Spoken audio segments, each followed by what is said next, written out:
Voice of Couture, Bridging Heritage and Headlines.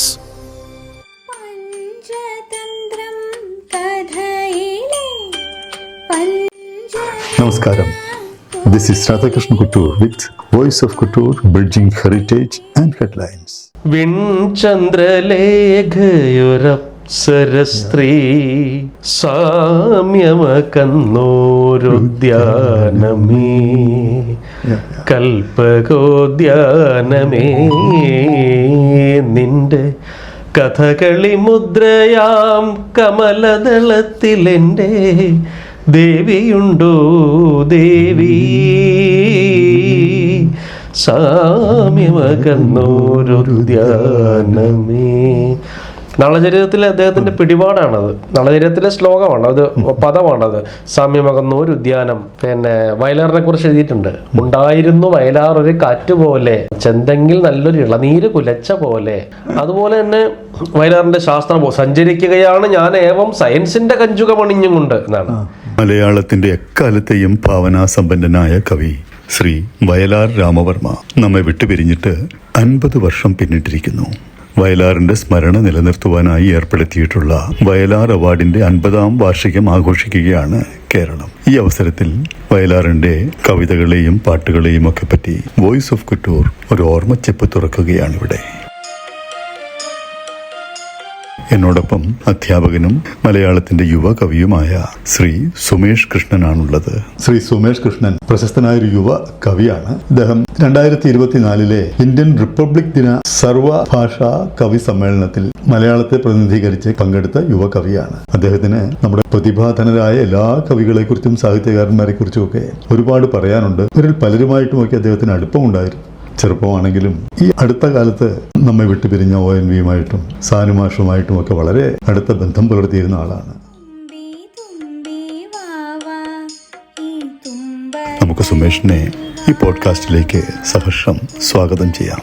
നമസ്കാരം mister Sumesh Krishnan. നമസ്കാരം sir. ഇതൊരു പ്രത്യേക ദിവസമാണെന്നാണ് എനിക്ക് തോന്നുന്നത്. മലയാളത്തിന്റെ എക്കാലത്തെയും പ്രതിഭാധനനായിരുന്ന കവി വയലാർ രാമവർമ്മയുടെ പേരിലുള്ള വയലാർ രാമവർമ്മ ചാരിറ്റബിൾ ട്രസ്റ്റിന്റെ വയലാർ അവാർഡിന്റെ 50ാം വർഷം ആഘോഷിക്കുന്ന ഈ സമയത്താണ് നമുക്ക് വയലാറിനെ ഒന്ന് സ്മരിക്കാം, അദ്ദേഹത്തിന്റെ ഓർമ്മച്ചെപ്പ് നമുക്കൊന്ന് തുറക്കാം എന്ന് നമ്മൾ കരുതിയ സുമേഷ് തന്നെയാണ് ഇങ്ങോട്ട് അതിനെക്കുറിച്ച് പറയുന്നത്. ഒരിക്കലും മലയാളം മറക്കാൻ പറ്റാത്തൊരു കവിയാണ് വയലാർ രാമവർമ്മ. ഞാൻ ആദ്യം വായിക്കുന്ന അദ്ദേഹത്തിന്റെ കവിത ആയിഷയാണ്. ആയിഷയ്ക്കകത്ത് പറയുന്നുണ്ടല്ലോ, അദ്രമാൻ കൈ ചൂണ്ടിക്കൊണ്ടലറി പെണ്ണെ നിന്നെ കത്തികൊണ്ട് ഞാൻ കടയിൽ കെട്ടിത്തൂക്കും. എന്താണെന്നില്ല, അതൊരു കഥാപ്രസംഗമായിട്ട് ഈ സംഭാഷണം വളരെ മനോഹരമായിട്ട് കഥാപ്രസംഗമാക്കിയിട്ടുണ്ട്. അങ്ങനെയാണ് സാധാരണക്കാരത് കൂടുതലായിട്ട് അറിയുന്നത്. ഈ വയലാർ രാമവർമ്മ ജനകീയനായത് അദ്ദേഹത്തിന്റെ സിനിമാ പാട്ടുകളിലൂടെയാണല്ലേ. ഒരു ലിറിസിസ്റ്റ് ആയിട്ടാണ്, അങ്ങനെയാണ് ജനകീയനാവുന്നതെന്ന് തോന്നുന്നല്ലേ. അതെ, വയലാർ രാമവർമ്മ ആദ്യകാലത്ത് നാടകങ്ങളിൽ അഭിനയിച്ചുകൊണ്ടിരുന്ന ആളായിരുന്നു. നാടകങ്ങളിൽ അഭിനയിച്ചുകൊണ്ടിരുന്ന ആളായിരുന്നു. അങ്ങനെ ഇരുന്നിട്ട് നാടകത്തിൽ പാട്ടെഴുതി, നാടകങ്ങളിൽ ഗാനങ്ങൾ എഴുതി, പിന്നെ സിനിമയിൽ വന്നു. സിനിമാ ഗാനരചനയിലേക്ക് വന്നത് ഒരുപക്ഷെ അദ്ദേഹത്തിന്റെ കവിതകളുടെ എണ്ണം കുറച്ചു എങ്കിലും ഗാനങ്ങളിൽ അദ്ദേഹം കവിതയിൽ ഉപയോഗിച്ചതിനേക്കാൾ കൂടുതൽ കാവ്യകൽപ്പനകൾ ഗാനങ്ങളിൽ ഉപയോഗിച്ചു. കവിതയിൽ അദ്ദേഹം ഡയറക്റ്റായി പറഞ്ഞ കാര്യങ്ങളിൽ പലതും ഗാനങ്ങളിൽ അദ്ദേഹം ഭംഗ്യന്തരേണ സൂചിപ്പിച്ചു. ഇപ്പൊ കവിതയിൽ അദ്ദേഹം ഇല്ലെനിക്കൊരിക്കലും മരണം, തുറങ്കുകൾക്കുള്ളിലിട്ടൊരു നാളും അടയ്ക്കാനാവില്ലെന്നെ, കൊടിയിൽ പ്രയത്നത്തിൻ മുദ്രയും കണ്ണിൽ പൂത്തുവിടരും സ്വപ്നങ്ങളും കരളിൽ സംഗീതവും, സഞ്ചരിക്കുകയാണ് ഞാൻ ഏവം സയൻസിന്റെ കഞ്ചുകമണിഞ്ഞും കൊണ്ട് ഈ യുഗങ്ങളിലൂടെ എന്ന് ഒരു ഡയറക്റ്റ് പ്രസംഗം പോലെ ആണ് അവതരിപ്പിച്ചതെങ്കിൽ കവിതയിൽ അവതരിപ്പിക്കുമ്പോൾ വിൺചന്ദ്രലേഖയൊരപ്സരസ്ത്രീ വിപ്രലംഭ ശൃംഗാര നൃത്തമാടാൻ വന്ന അപ്സരസ്ത്രീ എന്ന് അവതരിപ്പിക്കും.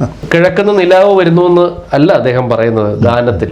കിഴക്കൻ മലയിലെ വെണ്ണിലാവ് ഒരു ക്രിസ്ത്യാനി പെണ്ണ്.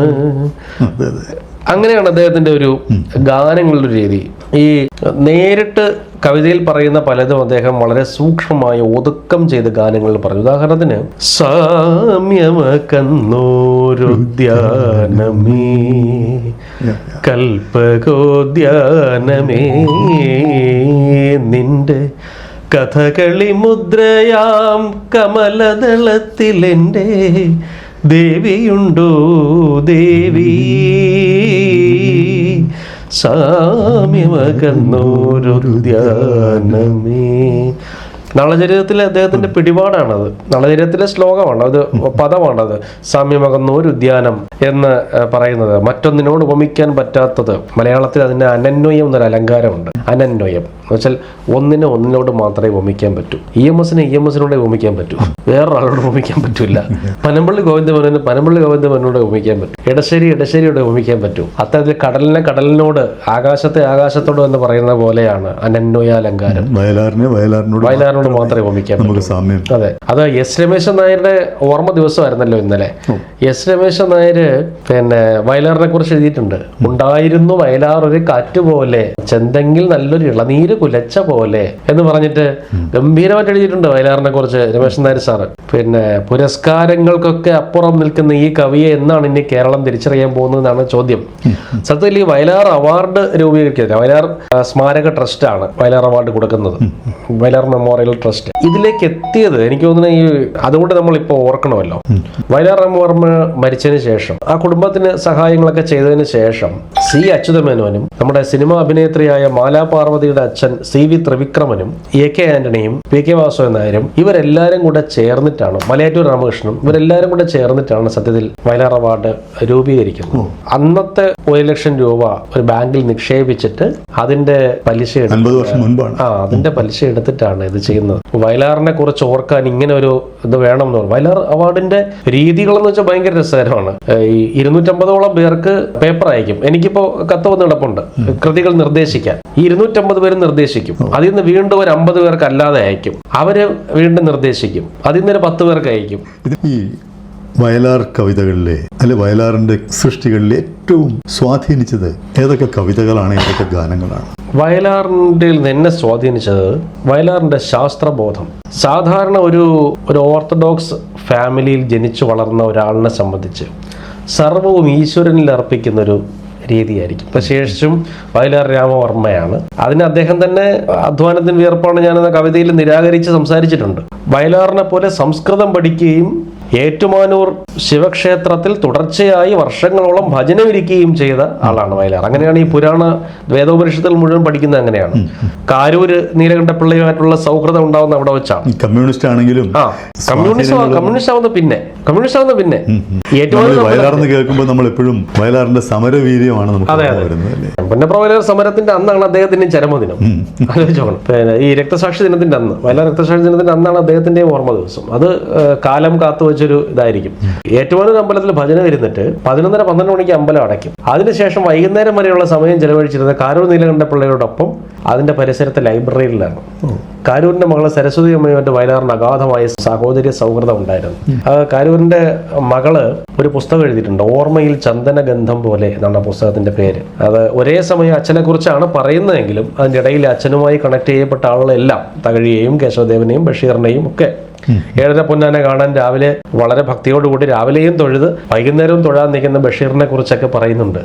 ഇപ്പൊ നമുക്ക് അത്ഭുതമായി തോന്നാം, പക്ഷെ അന്നവർക്ക് അതൊന്നും അത്ഭുതമല്ലായിരുന്നു. വയലാറിനെ സംബന്ധിച്ച് വയലാർ ഈ സംസ്കൃതമൊക്കെ പഠിച്ച് ഇത്രയും ആന്തരിക ശക്തി കവിതയ്ക്ക് ആർജിച്ച ആള്, കവിതയുടെ ശില്പഭംഗി പഠിച്ചത് മുഴുവൻ ഭാരതീയമായ കൃതികൾ വായിച്ചിട്ടാണ്. ഈ വയലാറിന് ലോക സാഹിത്യത്തിലേക്ക് വാതിൽ തുറന്നൊരു മനുഷ്യനുണ്ടായിരുന്നു തിരുവനന്തപുരത്ത്, കേസരി ബാലകൃഷ്ണപിള്ള.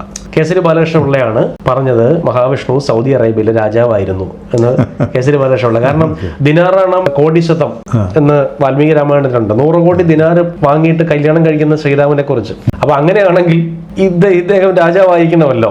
അതുകൊണ്ടാണ് വയലാർ എഴുതിയത്, പണ്ട് മഹാവിഷ്ണു എന്ന രാജാവിന്റെ പാൽക്കടൽ ദ്വീപിൽ ഇറങ്ങി എന്ന് വയലാർ എഴുതിയിട്ടുണ്ട്. അത് ഇവിടുന്ന് കിട്ടിയ ഇമ്പാക്റ്റ് ആണ്. അങ്ങനെയാണ് പറഞ്ഞിരിക്കുന്നത്. കേസരി ബാലകൃഷ്ണപിള്ളയാണ് ലോകത്തിൽ എവിടെ ഉണ്ടാകുന്ന ചലനങ്ങളും അറിയിക്കുന്നത്. അതുകൊണ്ടാണ് ഈ മനുഷ്യൻ ചന്ദ്രനിൽ ഇറങ്ങുന്നതിന് തൊട്ട് മുമ്പ് തന്നെ മനുഷ്യൻ ചന്ദ്രനിൽ ഇറങ്ങുന്നതായി വയലാറിന് സങ്കല്പിക്കാൻ കഴിഞ്ഞത്. അന്ന് വന്നിരുന്ന ഇംഗ്ലീഷ് ജേർണലുകളിൽ ഇതിനെക്കുറിച്ചുള്ള വാർത്തകൾ വരും. ഇത് കേസരി ബാലകൃഷ്ണപിള്ള വയലാറിന് കൊടുക്കും. ഇവിടെ ഇങ്ങനെയാണ്, അടുത്ത 3 വർഷം കഴിയുമ്പോൾ ഇവിടെ ചന്ദ്രനിൽ സ്റ്റേഷനിൽ ആളിറങ്ങും, പരീക്ഷണങ്ങൾ നടന്നുകൊണ്ടിരിക്കുന്നു. അങ്ങനെ വയലാറിന്റെ ഒരു ഗാനത്തിൽ വയലാർ പറയുന്നുണ്ട്, ഒരു കവിതയിലെ ഗാനത്തിലാണെന്ന് തോന്നുന്നു ഈ പറയുന്നത്, ഭൂമിയോട് ചന്ദ്രൻ പറയുന്നത്, ചേച്ചിക്ക് ഒരുപാട് മക്കളുണ്ടല്ലോ, രണ്ടുപേരെ അവധിക്ക് വെക്കേഷന് കൊണ്ടുവന്ന് എന്റെ അടുത്ത് നിർത്തണമെന്ന് പറഞ്ഞിട്ടുണ്ട്. അതുപോലെ തന്നെ വയലാറിന്റെ ശാസ്ത്രം സഞ്ചരിക്കുകയാണ് ഞാൻ ഏവം സയൻസിന്റെ കഞ്ചുകമണിഞ്ഞും കൊണ്ട് എന്നാണ്. അല്ലാതെ മറ്റ് വിശ്വാസങ്ങളുടെ അല്ല, സയന്റിഫിക് ആണ്, ശാസ്ത്രമാണ്. പിന്നെ ഗോളങ്ങൾ എടുത്തു ഞാൻ പന്തടിക്കുമ്പോൾ, വിദ്യുത് നാളങ്ങൾ കെടുത്തിയും കത്തിച്ചും രസിക്കുമ്പോൾ, നീലാകാശ മേഖലകളിൽ നാളെ താരകയെ നിന്നെ കൊണ്ട് നർത്തനം ചെയ്യിക്കും ഞാൻ എന്നാണ്. അതൊരു ശാസ്ത്രീയ മനുഷ്യനെ കൊണ്ട് ഇത് പറ്റുള്ളൂ. അതുപോലെ പിന്നെ മറ്റൊരു രസകരമായ ഒരു പ്രയോഗമുണ്ട്. പരശുരാമൻ മഴ പറഞ്ഞാണ് കേരളം ഉണ്ടായാണല്ലോ പറയുന്നത്. ഒരിക്കൽ വയലാറിന്റെ കവിതയില് പരശുരാമനും മഹാബലിയും തമ്മിലുള്ള ഒരു സംവാദം അവതരിപ്പിക്കുക. പരശുരാമൻ ഇങ്ങനെ വള്ളത്തിൽ വരുന്നു, തുഴയായിട്ട് ഉപയോഗിക്കുന്ന മഴുവാണ്, മഴ കൊണ്ട് തുഴഞ്ഞാണ് വരുന്നത്. അപ്പോ മഹാബലി ഉലാത്തിക്കൊണ്ടിരിക്കുക ഈ കടലിന്റെ കരയിൽ. അപ്പൊ ചോദിച്ചു, എന്താ പേര് ചോദിച്ചു. പരശുരാമൻ. എന്താണ് സംഭവം, ഇവിടെ എന്താ ചെയ്യുന്നതെന്ന് ചോദിച്ചു. അല്ല, ഞാൻ മഴ പറഞ്ഞാണ് ഈ കേരളമൊക്കെ ഉണ്ടാക്കിയിരിക്കുന്നത്. ഓഹോ, അപ്പൊ നിനക്ക് മുമ്പുള്ള അവതാരമാണല്ലോ വാമനൻ, അയാളല്ലേ എന്നെ ചവിട്ടി താഴ്ത്തിയത്, ഞാൻ ഇവിടെ കേരളം ഭരിച്ചുകൊണ്ടിരുന്ന ആളല്ലേ, ഇയാളോട് ആരാ പറഞ്ഞ കേരളം ഉണ്ടാക്കിയത് ഇയാളാണ് ചോദിക്കുന്നുണ്ട്. അല്ല, ഞാനാണ് കേരളം ഉണ്ടാക്കിയത്. അല്ല, അതിനു മുമ്പ് ഞാൻ ഇവിടെ ഭരിച്ചുകൊണ്ടിരുന്നതാണ്, മാന്യമായിട്ട് ഭരിച്ചുകൊണ്ടിരുന്നതാണ്, അതിൽ അസൂയ മൂത്ത ദേവന്മാരാണ് എന്നെ ചവിട്ടി താഴ്ത്തിയതെന്ന് പറഞ്ഞു. അപ്പോഴാണ് കുറെ ചരിത്ര വിദ്യാർത്ഥികൾ വന്ന് ആടായത് ഈ മിത്തിന്റെ കള്ളത്തരം പറഞ്ഞുകൊണ്ട് ഓടാന്ന് പറഞ്ഞിട്ട് പരശുരാമനെ ഓടിക്കുന്ന ഒരു രംഗം വയലാർ അവതരിപ്പിച്ചിട്ടുണ്ട്. കവിതയാണ്.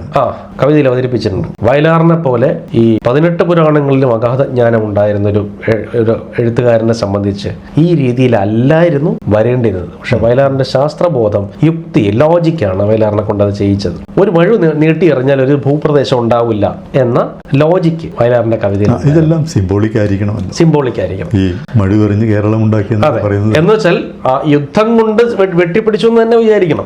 മഴ എറിഞ്ഞുണ്ടാക്കിയെന്ന് വെച്ചാൽ അതിന്റെ അർത്ഥം ക്ഷത്രിയ കുലം 21 പരിവൃത്തി എന്ന് രാമായണത്തിൽ തന്നെ പറയുന്നുണ്ട്. 21 വട്ടം ക്ഷത്രിയ കുലത്തെ പരാജയപ്പെടും. ശ്രീരാമൻ കല്യാണം കഴിഞ്ഞ് സീതയും കൊണ്ട് വരുന്ന വഴിയില് പരശുരാമൻ തടയുമല്ലോ. ഞാൻ ഒഴിഞ്ഞുണ്ടോ രാമനെ ത്രിഭുവനത്തിങ്കൽ ചോദിക്കും, ഞാൻ ഒഴിഞ്ഞ് വേറൊരു രാമനുണ്ടോ? നീയല്ലോ ബലാൽ ശൈവചാപം ഖണ്ഡിച്ചത്, എന്റെ കയ്യിലുണ്ടൊരു ചാപം വൈഷ്ണവം മഹാസാരം എന്ന് പറഞ്ഞ് ഇതെടുത്ത് ഒഴിച്ചു നോക്കെന്ന് പറയുന്നുണ്ട്. അപ്പൊ ശ്രീരാമൻ നമ്മുടെ 6-ാം തമ്പുരാൻ സിനിമയിലെ കീരിക്കാടൻ ജോസ് ചെങ്കളം മാധവൻ വന്ന് അടിക്കാൻ വിളിക്കുമല്ലോ, ഞാനും കൂടെ കൂടട്ടെ കളിക്കുന്ന പറയും, ഇത് കുട്ടികളുടെ കളിയാണ് എന്ന് മോഹൻലാൽ പറയുമല്ലോ.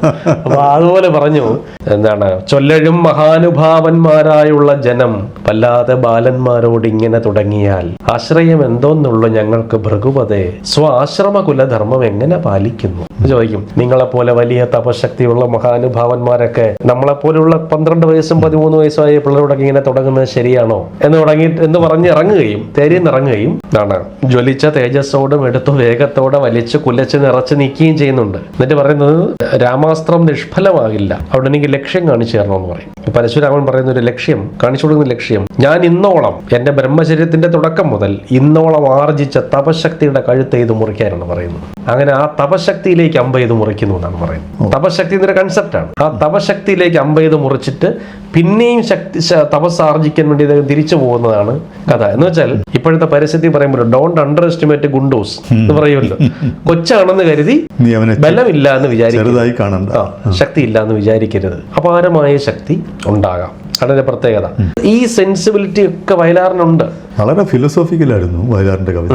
ഫിലോസഫിക്കലായിരുന്നു. അതായത് ഫിലോസഫിക്കലായിട്ടുള്ള ഗാനങ്ങളുടെ രചയിതാവ് മലയാളത്തിൽ ശ്രീകുമാരൻ തമ്പിയാണ്. ശ്രീകുമാരൻ തമ്പിക്ക് 18 വയസ്സുള്ളപ്പോഴാണ് അദ്ദേഹത്തിന്റെ ആദ്യത്തെ കവിതാ സമാഹാരം ഇറങ്ങുന്നത്. അവതാരിക എഴുതിയ സാക്ഷാൽ വയലാറാണ്. സത്യത്തിൽ വയലാറാണ് ഈ കവിത വായിച്ചിട്ട് പറഞ്ഞിട്ട് നിന്റെ നല്ല ലിറിക്കൽ ബാക്ക്ഗ്രൗണ്ട് ഉണ്ട്, നീ സിനിമയിൽ വരണം, പാട്ട് എഴുതണം. ഇപ്പൊ വയലാറിനും ഭാസ്കരൻ മാഷിനും ഒക്കെ ഒരു ശ്രീകുമാരൻ തമ്പി കൂടെ എഴുതുന്നതിന് ഒരു തടസ്സവും ഇല്ലായിരുന്നു. ഭാസ്കരൻ മാഷ് അദ്ദേഹത്തിന്റെ സിനിമകളിൽ, അദ്ദേഹം ഡയറക്ട് ചെയ്യുന്ന സിനിമകളിൽ പോലും തമ്പി സാറിനെ കൊണ്ട് എഴുതിച്ചിട്ടുണ്ട്. 5 പാട്ടിൽ 3 പാട്ട് ഭാസ്കരൻ മാഷ്, 2 പാട്ട് തമ്പി സാറിനെ കൊണ്ട് എഴുതിച്ചിട്ടുണ്ട്. മാനസ ഗുരുവായിരുന്നു ഈ വയലാർ. പിന്നെ ഒരുപാട് ഈ ശേഷം വരുന്ന ഒരുപാട് പേരെ പ്രോത്സാഹിപ്പിച്ച ആളാണ്. വയലാറിനെ സംബന്ധിച്ച് വയലാറിന് അദ്ദേഹത്തിന്റെ കസേരയെ കുറിച്ച് നല്ല ധാരണയുണ്ടായിരുന്നു. ആര് വന്നാലും ശരി, ഈ നന്ദഗോപാൽമാരെ തട്ട് താഴ്ന്നു തന്നെ ഇരിക്കും എന്ന് പറയും പോലെ അദ്ദേഹത്തിന്റെ തട്ട് താഴ്ന്നു തന്നെ ഇരിക്കുന്നു അദ്ദേഹത്തിന് അറിയാമായിരുന്നു. അക്കിത്തം ഒരിക്കൽ ഒരു സംഭവം പറഞ്ഞിട്ടുണ്ട്. ഒരിക്കൽ അക്കിത്തത്തിന് ഒരു ഫോൺ വരുന്നു, എടോ വീട്ടിലുണ്ടോ എന്ന് ചോദിച്ചു. വീട്ടിലുണ്ട്, ഞാൻ വേറൊരു പരിപാടി കഴിഞ്ഞ് പാലക്കാട് വഴി വന്നുകൊണ്ടിരിക്കുന്നത്, ഇയാൾ കഴിഞ്ഞിട്ട് ആകാശവാണിയിലൊന്നും പോയിക്കളായിരുന്നു, അവിടെ കാണണം എന്ന് പറഞ്ഞു. എന്നാൽ അക്കിത്തം ആകാശവാണി പ്രൊഡ്യൂസറാണ്. അന്ന് സാഹിത്യകാരന്മാരെ ആകാശവാണി പ്രൊഡ്യൂസറാക്കുന്ന കാലമായിരുന്നു. അങ്ങനെയാണ് ജി ശങ്കരക്കുറുപ്പ് തിരുവനന്തപുരത്ത് പ്രൊഡ്യൂസറായത്. അപ്പോൾ പറഞ്ഞില്ല, ഞാൻ പോകുന്നില്ല. എന്താ കാര്യം? അതൊക്കെ വന്നിട്ട് പറയാമെന്ന് പറഞ്ഞു. കാറിൽ നിന്നിറങ്ങി കയ്യിൽ ഒരു മാതൃഭൂമി ആഴ്ചപ്പതിപ്പ് ഇങ്ങനെ ചുരുട്ടി വെച്ചിട്ടുണ്ട്. മറ്റേ ഒളിമ്പിക്സിൽ ഓടാൻ പോണവരെ കൊണ്ടുപോകും പോലെ ഓടി വരിക, ബാറ്റണാണ്. ഓടി വരികയാണ്. വന്നുടനെ അക്കിത്തതിനെ കെട്ടിപ്പിടിച്ച് 2 കവിളിലും ഉമ്മ കൊടുത്തു. എടോ, ഞാൻ ബലിദർശനം വായിച്ചു, എന്തൊരു കവിതയാണ്. ഓ, ഇയാളെ എപ്പോൾ കാണണമെന്ന് തോന്നി, ഞാൻ ഓടി വന്നതാണ്. സത്യത്തിൽ വയലാർ അവാർഡ് വൈകിയാണ് അക്കിത്തതിന് കിട്ടിയതെങ്കിലും അക്കിത്തം അപ്പോഴും ഉള്ളിൽ പറഞ്ഞിരിക്കാൻ സാധ്യതയുള്ളൊരു കാര്യം ഇതാണ്. വയലാർ കൊടുക്കുന്ന വയലാർ അവാർഡ്, വയലാറിന്റെ സ്നേഹചുംബനം, ആർദ്ര ചുംബനമാകുന്ന വയലാർ അവാർഡ് എന്നേ കിട്ടി. 1960കളിൽ ബലിദർശനം വന്നപ്പോഴേ കിട്ടി. അതാണ് എൻ്റെ ഒരു ഏറ്റവും വലിയ പ്രത്യേകത. അന്നത്തെ സൗഹൃദങ്ങൾക്ക് അത്രയിൽ ബലമുണ്ടായിരുന്നു. ഈ വയലാറിന്റെ കവിതകളിൽ ഏറ്റവും ഇഷ്ടപ്പെട്ടത് അല്ലെങ്കിൽ സ്വാധീനിച്ച കവിത എന്താണ്? വയലാറിന്റെ കവിതകൾ അധ്വാനത്തിന് വിയർപ്പാണ് ഞാൻ എന്നൊരു കവിതയുണ്ട്. സർഗസംഗീതം നിശ്ചയമായും മികച്ച കവിതയാണ്. വൃക്ഷം മികച്ച കവിതയാണ്. അതുപോലെ അധ്വാനത്തിന് വിയർപ്പാണ് ഞാൻ എന്ന കവിതയിൽ മൂടിക്കെട്ടിയ മൗനമല്ല നിഴലിൻ നീലത്തടാകങ്ങളിൽ വാടിക്കൂമ്പിയ മോഹഭംഗമലരിൻ മുത്തല്ല ഞാൻ കാടിനുള്ളിലരിച്ചു വീണ വെയിലല്ല അന്തർമുഖ ധ്യാനമാം കൂടിനുള്ളിലെ നിദ്രയല്ല പുലർകാലത്തിൻ ചുവപ്പാണു ഞാൻ മുറ്റത്തെ തുളസിത്തറയ്ക്കലെരിയും തൃക്കൽ വിളക്കല്ല വെൺകൊറ്റ പൂങ്കുട ചൂടി വാണ നൃപവംശത്തിൻ വിഴുപ്പല്ല ഞാൻ ഒറ്റയ്ക്കല്ല മനുഷ്യമാനസദിവാ സ്വപ്നങ്ങൾ തൻ പൊൻകതിർ കറ്റക്കെട്ടു ചുമന്നു വന്ന യുഗസത്യത്തിൻ വിയർപ്പാണു ഞാൻ എന്ന് കവിത. ഈ വൃക്ഷത്തില് 2 കിളികൾ ഇങ്ങനെ വരുന്നത്, ഒരു മരം കാണുന്ന ഒരു രംഗം അവതരിപ്പിച്ചിട്ടുണ്ട്. വനദേവതയുടെ പുഷ്പമേടയിൽ നിന്നോ വസന്ത സരോജത്തിൻ പൊന്നിതൾക്കൂട്ടിൽ നിന്നോ പീലിപ്പൂഞ്ചിറകുള്ള 2 ഇളം കിളികൾ എൻ തോളത്തു പറന്നിരുന്നൊരു നാളെന്തോ പാടി കാതോർത്തു നിന്നു ഞാനും പൂക്കളും ആ പാട്ടിൻ്റെ ചേതോഹാരിയാം ഗന്ധം ഞങ്ങളിൽ നിറയുമ്പോൾ ഞാനറിയാതെ പൂക്കൾ തേൻ ചുരത്തിപ്പോയി എൻ്റെ താണച്ചില്ലയിൽ കാറ്റിൽ കിളികളൂഞ്ഞാലാടി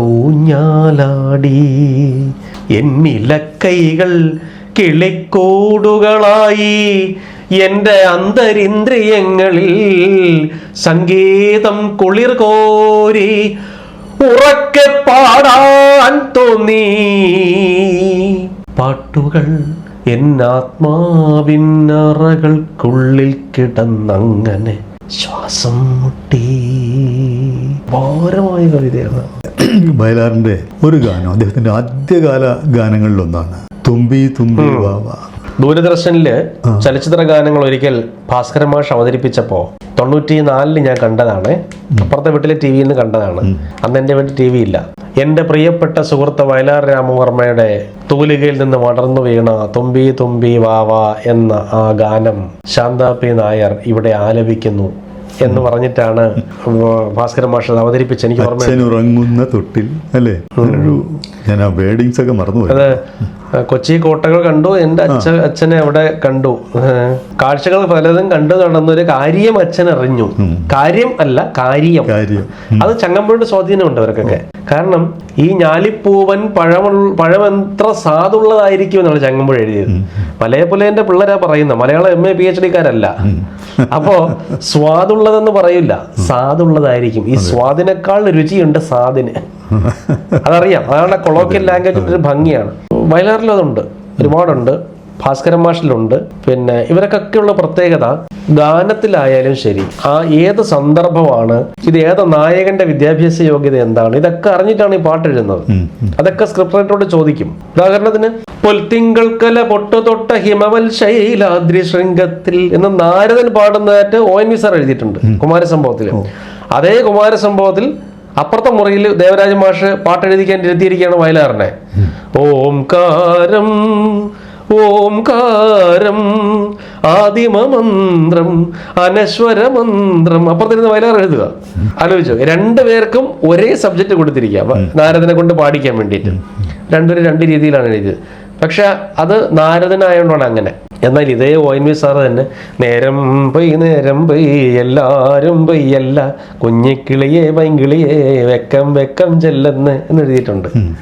ഇതേ വയലാറ് പ്രധാനപ്പെട്ട ഒരു നാടകഗാനം, നാടകഗാനമായിട്ട് എഴുതിയതല്ല എങ്കിലും പിന്നീട് അത് ഉപയോഗിക്കപ്പെട്ടു എന്നെങ്കിലും, ബലികുടീരങ്ങളെ ബലികുടീരങ്ങളെ സ്മരണകളിരമ്പും രണസ്മാരകങ്ങളെ ഇവിടെ ജനകോടികൾ ചാർത്തുന്നു നിങ്ങളിൽ സമരപുളകങ്ങൾ തൻ സിന്ദൂരമാലകൾ. ഈ പാട്ട് എന്തുകൊണ്ടാണ് പെട്ടെന്ന് ജനഹൃദയങ്ങളിൽ കയറിയതെന്ന് ഞാൻ ആലോചിച്ചപ്പോൾ എനിക്ക് കിട്ടിയൊരു മറുപടി, ഇത് എഴുതുമ്പോൾ വയലാറിൻ്റെ ഉള്ളിലുണ്ടായിരുന്ന കവി കുഞ്ചൻ നമ്പ്യാരാണ്. ബലികുടീരങ്ങളെ ബലികുടീരങ്ങളെ സ്മരണകളിരമ്പും രണസ്മാരകങ്ങളെ ഇവിടെ ജനകോടികൾ ചാർത്തുന്നു നിങ്ങളിൽ സമരപുളകങ്ങൾ തൻ സിന്ദൂരമാലകൾ. അല്ലേ? അങ്ങനെ ഒരു ചാടുല്യമുള്ള കവിതയെ പെട്ടെന്ന് ഹൃദയത്തിലേക്ക് കയറുമെന്ന് അദ്ദേഹത്തിന് അറിയാമായിരുന്നു. അങ്ങനെ പ്രത്യേകത. വയലാറിന്റെ കവിതകളിൽ പലതിലും സമരവീര്യവും ഉണ്ടായിരുന്നു, അപാരമായിട്ടുണ്ടായിരുന്നു. വയലാറ് സമരവീര്യം തന്നെയല്ല, ശൃംഗാരം എല്ലാം ഉണ്ട്. അത് നമ്മൾ വായിക്കുന്ന രീതി, ഇപ്പോൾ ഉദാഹരണത്തിന് ഇപ്പോൾ ഇറങ്ങിക്കൊണ്ടിരിക്കുന്ന മാതൃഭൂമി ആഴ്ചപ്പതിപ്പിൽ ബാലേന്ദ്രൻ ചുള്ളിക്കാട് സൗന്ദര്യലഹരി, ശങ്കരാചാര്യരുടെ സൗന്ദര്യലഹരി പരിഭാഷപ്പെടുത്തുന്ന ഗംഭീരമായ പരിഭാഷ വന്നുകൊണ്ടിരിക്കുന്നു. ആലോചിച്ചോളൂ. ഉദാഹരണത്തിന് ഇപ്പൊ മധുസൂദനൻ നായർ എന്ന കവിയെ കൊണ്ട് സൗന്ദര്യലഹരി പരിഭാഷപ്പെടുത്താൻ പറ്റും. പക്ഷേ നരൂദയെ പെട്ടെന്ന് പരിഭാഷപ്പെടുത്താൻ പറ്റുമെന്ന് എനിക്ക് അറിഞ്ഞുകൂടാ. പറ്റുമായിരിക്കാം, പക്ഷെ എനിക്ക് തോന്നുന്നത് ഒരുപക്ഷെ ചുള്ളിക്കാടിനെ പോലെ കഴിയുമെന്ന് തോന്നുന്നില്ല. പക്ഷെ ചുള്ളിക്കാടിന് ഇത് രണ്ടും പറ്റും. ഇരട്ട നാവുള്ള സർപ്പത്തെ പോലെയോ അല്ലെങ്കിൽ സവ്യസാചി, രണ്ട് കൈ കൊണ്ട് ഒരുപോലെ അസ്ത്രം അയക്കാൻ പറ്റും. സച്ചിദാനന്ദ മാഷിനെ കൊണ്ട് നിരവധിയെ കൊണ്ട് ചെയ്യാൻ പറ്റും. എന്നാൽ അതേ സച്ചിദാനന്ദ മാഷിനെ കൊണ്ട് സൗന്ദര്യലഹരിയോ അല്ലെങ്കിൽ അതുപോലുള്ള കൃതിയോ പെട്ടെന്ന് വഴങ്ങിയെന്ന് വരില്ല. ചുള്ളിക്കാടിന് ഇത് രണ്ടും വഴങ്ങും. എന്തുകൊണ്ടെന്ന് ചോദിച്ചാൽ അദ്ദേഹത്തിന് ഒരേ സമയം ഭാരതീയ വേദാന്തത്തിൽ നല്ല ബേസ്മെന്റ് ഉണ്ട്. ചുള്ളിക്കാടിന് ഋതം എന്താണെന്ന് വ്യാഖ്യാനിക്കാൻ അറിയാം. അത് റിഥം താളമല്ല എന്ന് ചുള്ളിക്കാടിന് അറിയാം. അങ്ങനെയുള്ള ചുള്ളിക്കാട് ഉളപ്പമണ്ണയെ മനസ്സിലാക്കാൻ ചുള്ളിക്കാടിന് പറ്റും. ചില കവികളുടെ സൂക്ഷ്മത, ഇപ്പോൾ ആശാന്റെ പ്രചോദനം ചുള്ളിക്കാടിന് വേണ്ട രീതിയിൽ തിരിച്ചറിയാൻ പറ്റും. അതിൻ്റെ പ്രത്യേകത. ഈ ആശാൻ സ്നേഹം എന്ന് ഉപയോഗിക്കുന്നത് നമ്മൾ പറയുന്ന ലവ് എന്ന അർത്ഥത്തിലല്ല എന്ന് മനസ്സിലാക്കാൻ ചുള്ളിക്കാടിന് പറ്റും. കാരണം ചുള്ളിക്കാടിന് ഗ്രീക്ക് പുരാണങ്ങളിലും വിവരമുണ്ട്. അതുകൊണ്ടാണ് ഒരേ സമയം ഇന്ത്യൻ കൾച്ചറിലും അതേസമയം ലോക സാഹിത്യത്തിലും വെസ്റ്റേൺ സാഹിത്യത്തിലും ഒരുപോലെ അറിവുള്ള ഒരു കവിയായിട്ടാണ് പെട്ടെന്ന് പറ്റിയത്. വയലാറിന് ഇന്ത്യൻ സാഹിത്യത്തിലുള്ള അറിവ് വായിച്ച് സമ്പാദിച്ചതും ലോക സാഹിത്യത്തിലുള്ള അറിവ് കേസരി ബാലകൃഷ്ണപിള്ളയിൽ നിന്ന് കിട്ടിയതുമാണ്. അതിൽ നിന്നാണ് പ്രൊക്രൂസസ് എന്ന കവിതയൊക്കെ വരുന്നത്. പ്രൊക്രൂസസ് ബൈബിളിൻ്റെ കൾച്ചർ വയലാറിനെ ഒരുപാട് സ്വാധീനിച്ചിട്ടുണ്ട്.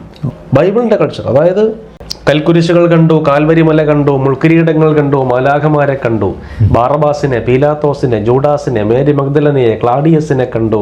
നിത്യ ദുഃഖിതർക്കായി സ്വർഗങ്ങൾ തുറന്നിട്ട ക്രിസ്തുദേവനെ മാത്രം കണ്ടില്ല പ്രപഞ്ചത്തിൽ.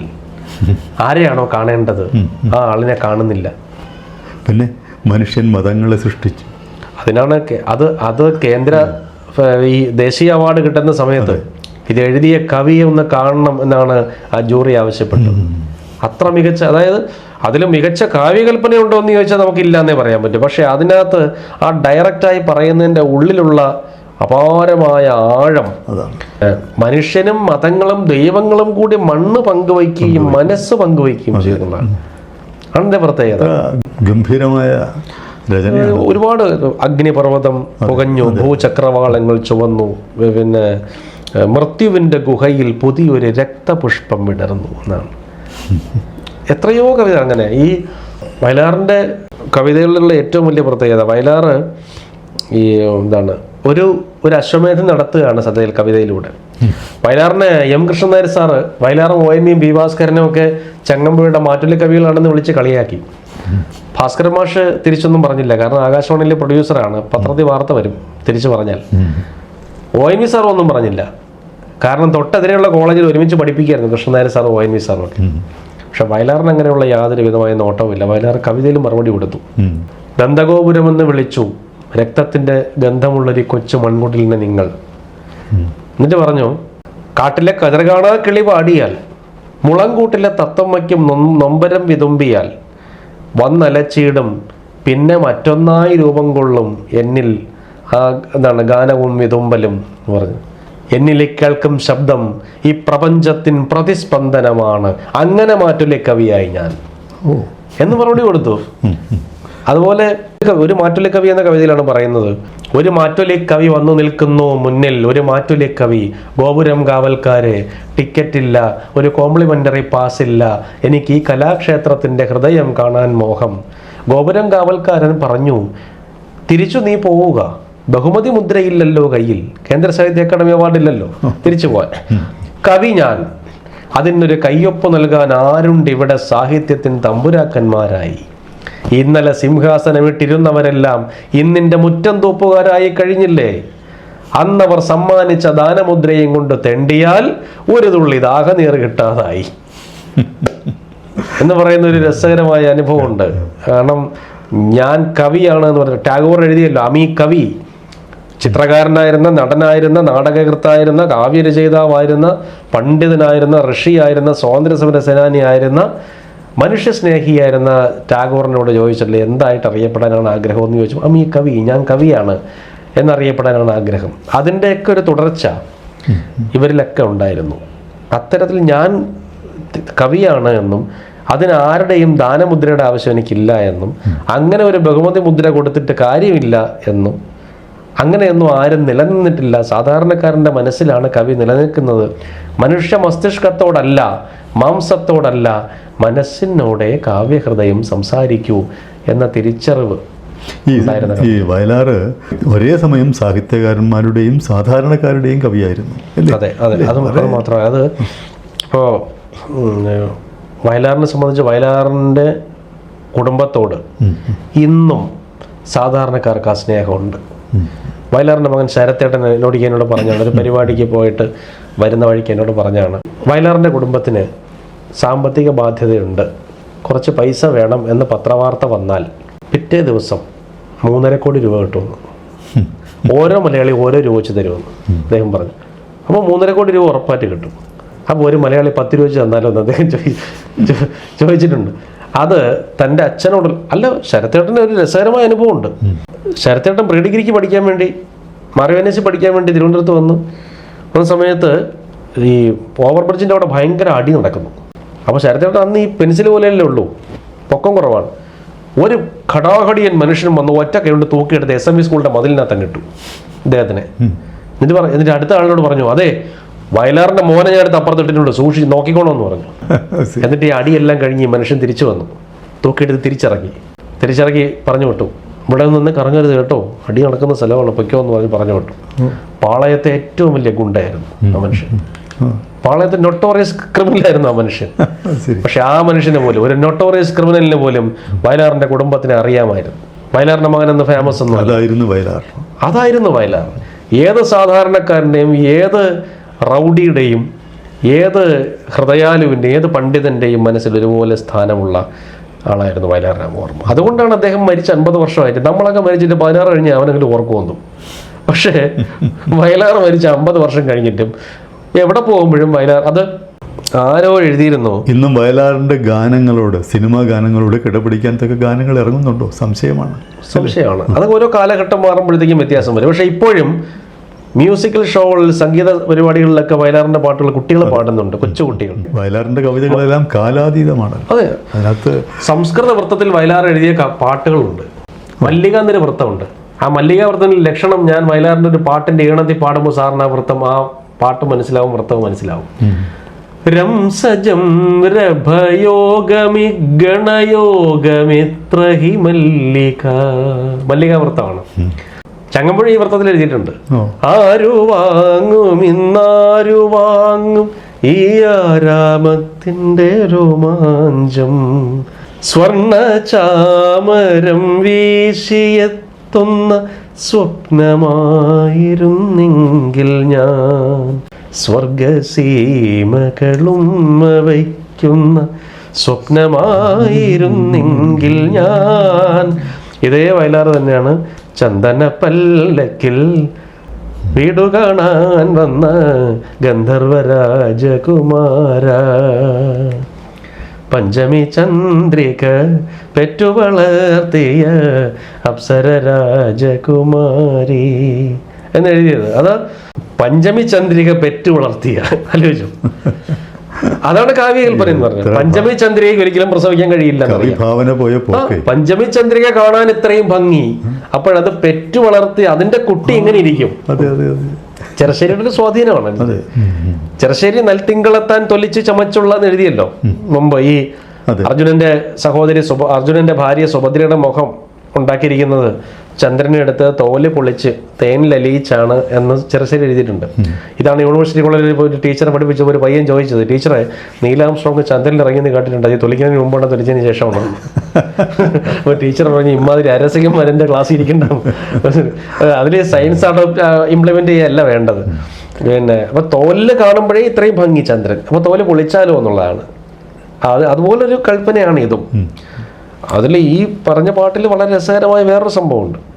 ഒരു നേരമെങ്കിലും ഒന്നിച്ചിരിക്കണം, ഓരോ മോഹവും പൂക്കേണം.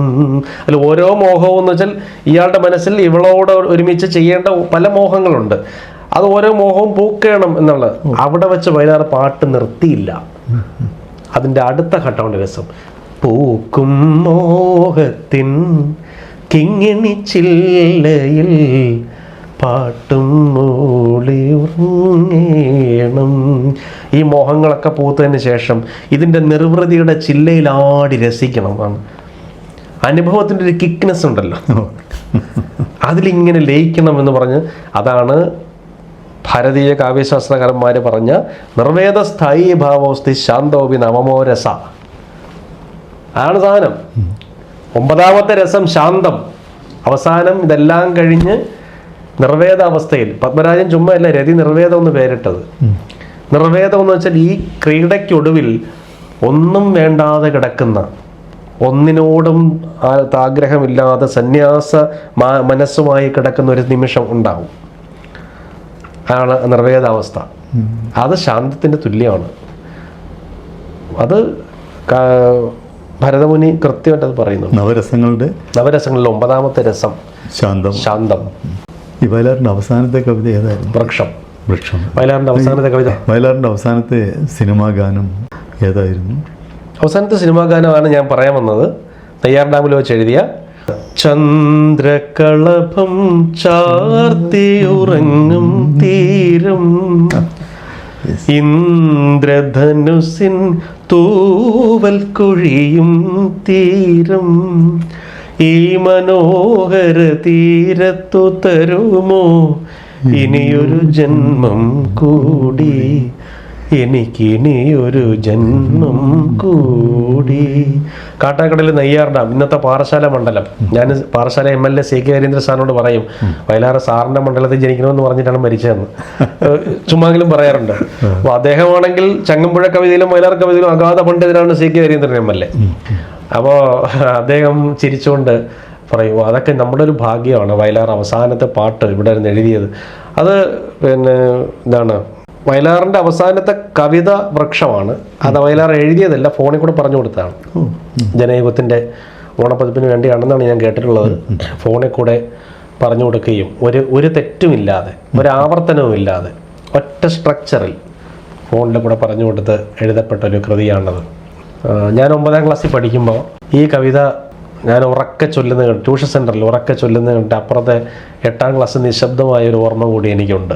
അന്ന് ഞാൻ പഠിക്കാൻ മിടുക്കനായ കുട്ടിയൊന്നും ആയിരുന്നില്ല. പക്ഷേ ഇങ്ങനെ ഇത് അവതരിപ്പിക്കുമ്പോൾ എനിക്ക് ഓർമ്മയുള്ളൊരു രംഗം, അന്നൊരു ശരത്കാല പൗർണമി ഒഴുക്കിയ ചന്ദനപ്പുഴ നീന്തി കടന്നു നടന്നൊരാൾ സൗമ്യഭാവനായ എൻ്റെ അരികത്തെത്തി, സ്വർഗ സൗകുമാര്യങ്ങൾ കടഞ്ഞെടുത്ത ശില്പം പോലെ 1000 മിഴിപ്പൂക്കൾ കൊണ്ട് ഞാൻ ആ സൗന്ദര്യം ആസ്വദിക്കുമ്പോൾ എന്നിൽ രോമാഞ്ചം നിറയുമ്പോൾ, മറ്റൊന്നും ഓർമ്മിക്കാതെ നിൽക്കുമ്പോൾ, മറ്റൊന്നും ഓർമ്മിക്കാതെ നിൽക്കുമ്പോൾ, എൻ കൈക്കൊരു വെട്ടേറ്റു, മുറിഞ്ഞതു തെറിച്ചു വീണു മണ്ണിൽ. ഞെട്ടിപ്പോയി അസഹ്യമാം വേദന കൊണ്ടെന്നുള്ളു പൊട്ടിപ്പോയി, കണ്ണീർ കണ്ണൊന്നടച്ചു തുറന്നു ഞാൻ. നിർദ്ദയം അവൻ എൻ്റെ ഒടിഞ്ഞ കയ്യും കൊണ്ട് നിൽക്കുന്നു, ഞെരിച്ചെനിക്കവനെ കൊല്ലാൻ തോന്നി. പിച്ചളപ്പിടിയുള്ള കത്തിയാൽ അവൻ എൻ്റെ കൊച്ചു കൈത്തണ്ടിൻ വിരൽ മുട്ടുകളരിയുന്നു. മുത്തുകെട്ടിയ മൃദുസ്മേരവുമായി എന്നെല്ലു ചെത്തിയും മിനുക്കിയും ചിരിച്ചു രസിക്കുന്നു. അപ്പോഴും പ്രാണൻ വിട്ടുപോകാതെ പിടയുമെന്നസ്ഥിയിൽ അവൻ ചില നേർത്ത നാരുകൾ കെട്ടി. നീണ്ട കൈനഖം കൊണ്ടു തൊട്ടപ്പോൾ എവിടുന്നോ നിർഗളിക്കുന്നു നാദബ്രഹ്മത്തിൻ കർണാമൃതം. ഇതിങ്ങനെ ചൊല്ലിക്കേട്ട് എൻ്റെ അധ്യാപകൻ സതീഷ് കിടാരക്കുഴി, അന്നത്തെ കഥാകൃത്തും എഴുത്തുകാരനും ഒക്കെയാണ്, അദ്ദേഹം ട്യൂഷൻ സെൻ്ററിൽ അധ്യാപന. അദ്ദേഹം പറഞ്ഞു, നീ കവിത ചൊല്ലി ആവർത്തിച്ച് പഠിക്കണം, നിനക്ക് അതിൻ്റെ ഗുണമുണ്ടാവും. ഈ വൃക്ഷം വെട്ടിമുറിക്കുന്നതാണ് അല്ലേ എന്ന് അദ്ദേഹം എന്നോട് പറഞ്ഞു. അത് ഒരുപക്ഷെ ഒരു പഠിക്കാൻ അധികം സമർത്ഥനല്ലാത്തൊരു കുട്ടിയെ അധ്യാപകൻ മറ്റൊരു സിദ്ധിയിൽ എങ്ങനെയാണ് ഡെവലപ്പ് ചെയ്യേണ്ടത്, അല്ലെങ്കിൽ കൈ കൊടുക്കേണ്ടത്, അല്ലെങ്കിൽ സ്പർശിക്കേണ്ടതെന്ന് എന്നിലെ അധ്യാപകൻ ഇന്ന് ആലോചിക്കുന്നു. സാറിൻ്റെ ഇപ്പോൾ സാർ അതിനുശേഷം വേറെ ജോലിക്കൊക്കെ പോയി, വേറെ ഗവൺമെൻറ് സർവീസിൽ പോയി, റിട്ടയറൊക്കെ ആയി. എന്നാലും ഞാൻ ആലോചിക്കുന്നത് അന്ന് ആ അധ്യാപകൻ അത്രയും കുട്ടികളുടെ മുമ്പിൽ വെച്ച്, അന്ന് ട്യൂട്ടോറിയൽ ശരിക്കും പിള്ളേർ വരും, 10-35 പിള്ളേരുടെ മുമ്പ് വെച്ച് പറഞ്ഞാണ്. ഈ അധ്യാപനത്തിൻ്റെ മഹത്വത്തെക്കുറിച്ച് നമുക്ക് മറ്റൊരു എപ്പിസോഡിൽ ചർച്ച ചെയ്യാം. അത് വേണം അല്ലേ? തീർച്ചയായും വേണം. കാരണം ഞാൻ ഇന്നിങ്ങനെ ഇരിക്കാനുള്ള ഒരു കാരണം എൻ്റെ അധ്യാപകരുടെ അനുഗ്രഹമാണ്. ആ അധ്യാപകരുടെ അനുഗ്രഹം കൊണ്ടാണ്. ഇപ്പോൾ വയലാർ രാമവർമ്മ 8ാം ക്ലാസ് വരെ പഠിച്ച ആളാണ്, 8-നപ്പുറം പഠിച്ചിട്ടില്ല. പക്ഷേ ചേർത്തല സ്കൂളിലെ 1ാം റാങ്ക് കിട്ടിയ കുട്ടിയുടെ പേരിലല്ല ആ സ്കൂൾ ഇപ്പോൾ അറിയപ്പെടുന്നത്, Vayalar Ramavarma higher secondary school എന്നാണ്.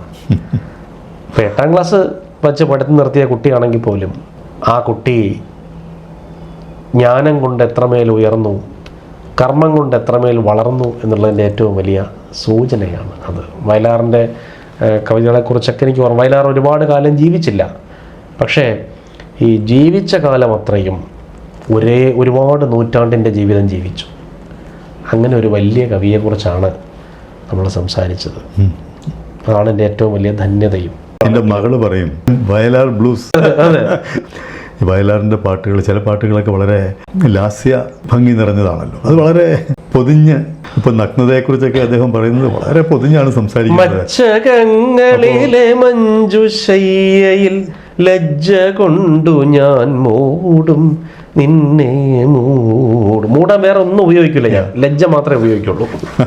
എൻ്റെ മകള് പറയുന്നത് വയലാർ ബ്ലൂസ് എന്നാണ് പറയുന്നത്.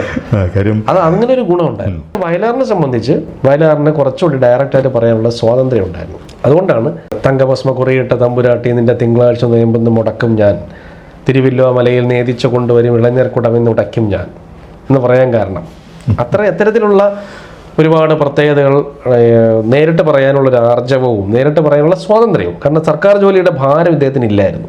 ഭാസ്കരൻ മാഷ് ഒരു മുറിക്കകത്തിരുന്ന് പറഞ്ഞാൽ ലോകം മുഴുവൻ കേൾക്കുന്ന ജോലിയായിരുന്നു. അതുകൊണ്ടാണ് ഭാസ്കരൻ മാഷിന്റെ നായിക എൻ പ്രാണനായകനെ എന്ത് വിളിക്കും, മധുരപ്പേര് ഒരുപാട് മനസ്സിലുണ്ടെങ്കിലും മറ്റുള്ളവർ കേൾക്കെ ഞാൻ എന്ത് വിളിക്കും, മറ്റുള്ളവർ കേൾക്കുന്ന ജോലിയായിരുന്നു ആകാശവാണിയുടെ പ്രൊഡ്യൂസർ. അപ്പോൾ മറ്റുള്ളവർ കേൾക്കാൻ കൊള്ളാവുന്നത് ആകാശവാണിയിൽ എഴുതാവും. ആ ഒരു ബോധം ഉണ്ടായിരുന്നു. മറ്റേ വയലാറിന് അങ്ങനെ ഒന്നുമില്ല. വയലാർ ഗുരുവായൂർ ക്ഷേത്രത്തിൻ്റെ ഒരു നടയിൽ നിന്നുകൊണ്ട് യേശുദാസിനെ ഗുരുവായൂർ ക്ഷേത്രത്തിൽ കയറ്റാത്തതിനെ പ്രതിഷേധിച്ച് പ്രസംഗിക്കുന്ന ഓഡിയോ ഈ അടുത്ത കാലം വരെയും പലരുടെയും ഫോണിൽ ഇങ്ങനെ കറങ്ങി. ഞാൻ പ്രതിഷേധമുള്ളവനാണ്, ദാസിനെ ക്ഷേത്രത്തിൽ പ്രവേശിപ്പിക്കണമായിരുന്നു. ഗുരുവായൂരമ്പല നടയിൽ ഒരു ദിവസം ഞാൻ പോകും, ഗോപുരവാതിൽ തുറക്കും ഞാൻ, ഗോപകുമാരനെ കാണും. ആണ് ഈ ഗോപകുമാരനാണ് ഓടക്കുഴൽ ഊതുന്ന കൃഷ്ണൻ. അത് ഗുരുവായൂരത്തെ സങ്കല്പം തന്നെ. ഗുരുവായൂരത്തെ സങ്കല്പത്തിനെ കുറിച്ചൊരു പാട്ടുണ്ട്, വയലാറിന്റെ അല്ല എങ്കിലും. ഉഷപൂജയ്ക്ക് ഉണ്ണിക്കണ്ണൻ, ഉച്ചപൂജയ്ക്ക് വേണുഗോപൻ, ഉപനിഷത് സുന്ദരി ഗോപിമാർക്കെന്നും ഉള്ളം കുളിർക്കുന്ന പ്രേമരൂപൻ, ഉള്ളം കുളിർക്കുന്ന പ്രേമരൂപൻ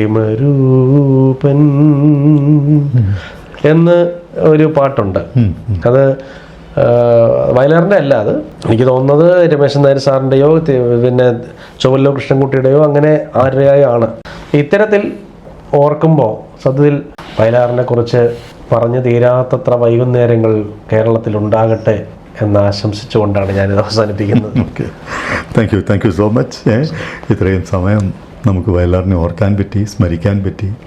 വയലാർ കവിതകളെക്കുറിച്ചും വയലാറിൻ്റെ ഗാനങ്ങളെക്കുറിച്ചും ഒക്കെ നമുക്ക് സംസാരിക്കാൻ പറ്റി. നമ്മുടെ വ്യൂവേഴ്സുമായിട്ട് അതൊന്ന് പങ്കുവയ്ക്കാനായി സന്തോഷം. Thank you.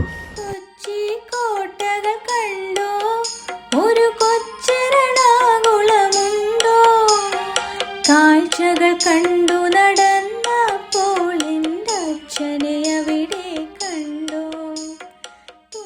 ഈ മനോഹര തീരത്ത് തരുമോ ഇനിയൊരു ജന്മം കൂടി, എനിക്കിനിയൊരു ജന്മം കൂടി എന്ന് ഹൃദയം നിറഞ്ഞ് പ്രാർത്ഥിച്ച, മലയാളത്തിന് കാലാതീതമായ കവിതകളും ഗാനങ്ങളും സമ്മാനിച്ച പ്രതിഭാധനനായ നമ്മുടെ സ്വന്തം വയലാർ ഇന്നും മലയാളി മനസ്സിൽ ജീവിക്കുകയാണ്. ഊഷ്മളതയൊട്ടും മങ്ങാതെ പ്രതിഭാധനനായ ആ യശസ്വിയുടെ സ്മരണയ്ക്ക് മുൻപിൽ എന്നും നറുമണം പരത്തുന്ന ഒരു പിടി ഓർമ്മപ്പൂക്കൾ അർപ്പിച്ചുകൊണ്ട് വോയിസ് ഓഫ് കുറ്റൂരിൻ്റെ ഈ പോഡ്കാസ്റ്റ് ഇവിടെ അവസാനിക്കുന്നു.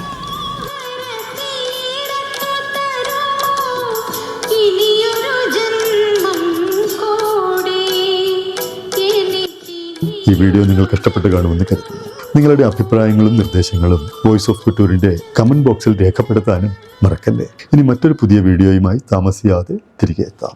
This is Radhakrishnan Kuttur signing off from voice of Kuttur, bridging heritage and headlines. Thank U.